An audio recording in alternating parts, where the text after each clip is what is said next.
6:49, this is a live look at the nation's capital where it is going to be an interesting commute today. Service on the D.C. subway system is shut down because of safety concerns. Officials made the decision to inspect all cables on the system after a tunnel fire on Monday. That shutdown expected to last until tomorrow morning. And a very good morning, everyone, and thank you so much for waking up with the Valley today. Kyle Bosch here with Lisa Bedeau as we get started with nonstop news and weather all the way up to the top of the hour. And we start with breaking news for you this morning. We'll know within a couple of hours who President Obama plans to nominate for the U.S. Supreme Court.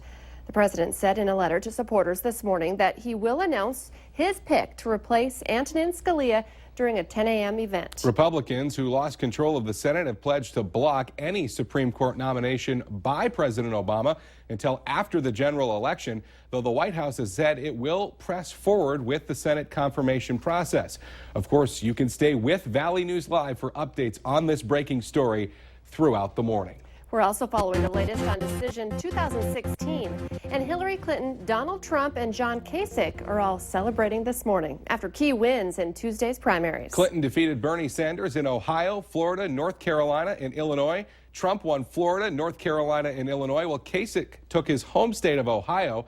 NBC News has also declared that Clinton and Trump are both the apparent winners in the primary in Missouri. Marco Rubio, meanwhile, is out of the race. He has suspended his presidential bid after losing his home state of Florida to Donald Trump. 6:51 now. Time for weather and traffic on the ones on this Wednesday morning. We start with meteorologist Lisa Green, and the blue has returned to your radar. It is. It might be giving some of us the blues, too, because we've got snow on the way, a return to winter, just a little visit of winter here for the next couple of days. Here's a look at the radar. We've got the snow over into northeastern Minnesota especially, but it's starting to backtrack back into our viewing area, into extreme northeastern parts of our viewing area right now. A little bit of green showing up over Baudette. We might be getting some sprinkles there. And then down toward Bemidji, perhaps switching over to some light snow there as well. This is pretty light at the moment, may not be reaching the ground, but it's just a sign that this is coming back to bring us some more precipitation today. Lots of cloud cover associated with that on the Minnesota side of the Red River. Temperatures anywhere from the freezing point into the mid-30s. Off to the west, we've been clear, and that's where our temperatures are in the 20s to start off this morning. So you'll want that extra layer as you step out the door. A look at our afternoon planner for today. Expect to see chances for snow up in the north and east. Maybe a little rain mixed in there too, with temperatures in the low to mid-30s for today. This is where we'll be getting some accumulation happening here, and in addition to that, some heavy snow possible for later tonight, several inches possible as this continues. The rest of us, we're going to be more seeing temperatures into the 40s, upper 40s in southeastern North Dakota, and maybe even a little bit of sunshine the farther south and west you are today as well. In addition to that, we may be getting a couple of patchy areas of some light sprinkles into the afternoon and evening hours today as well. But the main event is happening to the north and west. Eventually, that's going to be moving its way south and eastward for tonight. Here's a look at how that's going to happen. Late tonight, we see most of the snow in northeastern parts of the viewing area. But as we progress toward Thursday evening, the snow starts to creep its way southward, and we all have a shot at seeing at least a little bit of scattered light snow, perhaps just a couple of flakes, a dusting, depending on when it falls, or maybe even an inch or two in parts of the valley. But again, the main area happening in the Arrowhead of Minnesota, stretching back toward Lake of the Woods and Beltrami counties, where we have that winter storm warning taking effect at 10 o'clock this morning. 47 the high today, and then overnight tonight and into Thursday, better bets for snow for the rest of us with temperatures in the 30s for tomorrow. Let's check in with Al. I'm back out on Interstate 94, and let me tell you, traffic is really clipping along this morning. I'm doing 60, and I'm getting passed by everything but the stripes on the road. It's really something.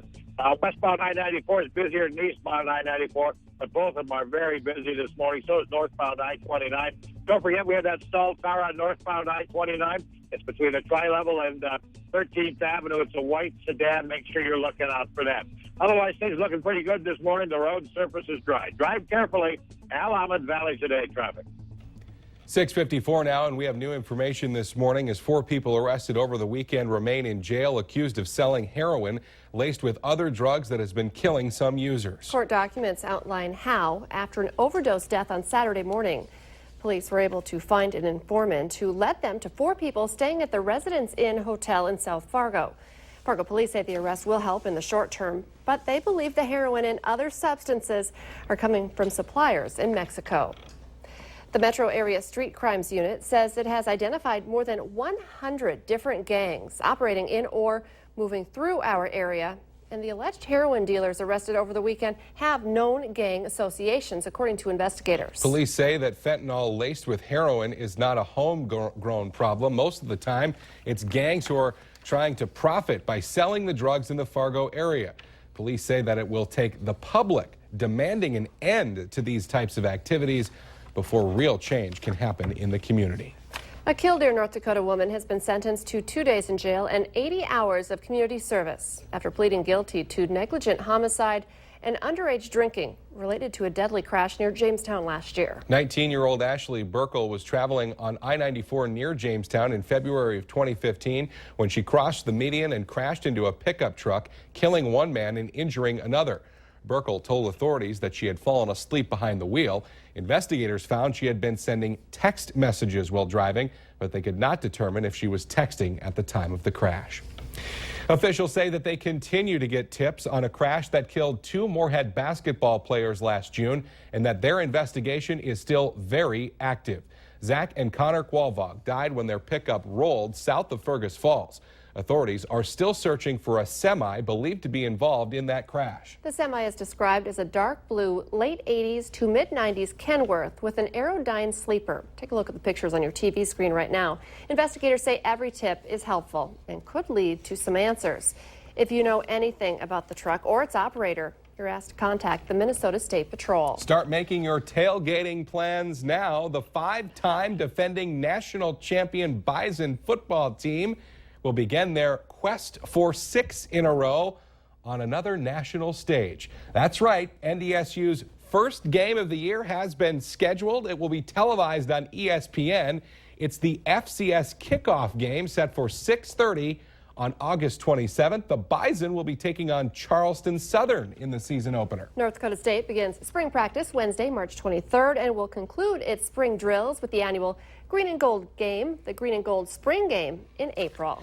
Maybe you're looking for a way to increase your potential at work or try and get a raise from your boss. Or maybe you just want to learn how to bake some bread. I would like that.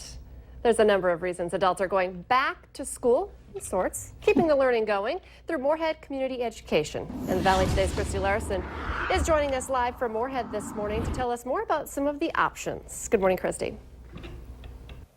Good morning, guys. That's right. You know, we talked about some of those fun classes that you could take, but they're not just for adults. Sometimes you can do it maybe with your partner or even with your kids. And I think, Lori, that's one of the great things is that it's kind of endless options for people. We do try to provide opportunities for everybody. And one of the really great things about Fargo Moorhead is we have so many awesome teachers. We have artists that are displayed throughout the area. We have experts in the field. Noreen Thomas, who you talked to earlier, has a national reputation in her field. So we are really, really lucky that we have such great instructors here, and we're really thrilled that we can share that with the community members. And at a good price, too, and then they're not going to try to sell you on something. You know, these are experts who are going to be there to help you learn about that topic, whether it is maybe something like investments, how to better spend your money, or maybe it is just something more like learning how to cook pasta. Exactly. That's one of the really important things that we stress to all of our teachers. These are students. These are not your potential clients. So make sure that you're treating them like students and make sure you're teaching them things. And we have really, really great teachers that are willing to do that for us. And so if you got a catalog in the mail, don't throw it out. Take a look through it. I know I've already kind of put a few dates in mind. And like I said, Kyle and Lisa, again, it's not just sometimes multiple classes. Sometimes it's just one night that you need to free up to take a class. Yeah, every class is a little bit different, but lots of options. Christy Larson reporting live from Moorhead this morning.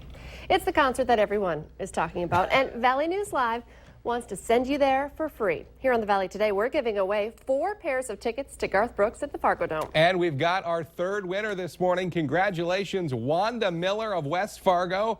You and a lucky friend are headed to see Garth Saturday, May 7th. Now, you still do have time to sign up. We have 1 more pair of tickets to give away before they go on sale Friday morning. We'll be doing that tomorrow on the Valley Today. Go to the contest page. And also tomorrow on the Valley Today, we're talking live. Garth Brooks calling into the show around 6:45. We are very excited about that. Okay, let's get our answer now to our question of the morning on Facebook. Today's question, 25% of American homeowners say you have to spend at least $1,000 to get a good what? The answer, to get a good mattress. you want to take part in our question of the morning, head to our Valley News Live Facebook page. Maybe a little snow for the Valley today, parts of it. Yeah, northeastern parts of the Valley especially. That's where we're going to see the snow move in this morning, and it's going to kind of hang around there. The rest of us, maybe a couple of sprinkles, temperatures into the 40s today. It's later tonight that we'll see the snow move in for the rest of the Valley. Thanks for waking up with the Valley today. More local news and weather right here in just 25 minutes. Have a great Wednesday, everybody. We will see you tomorrow morning.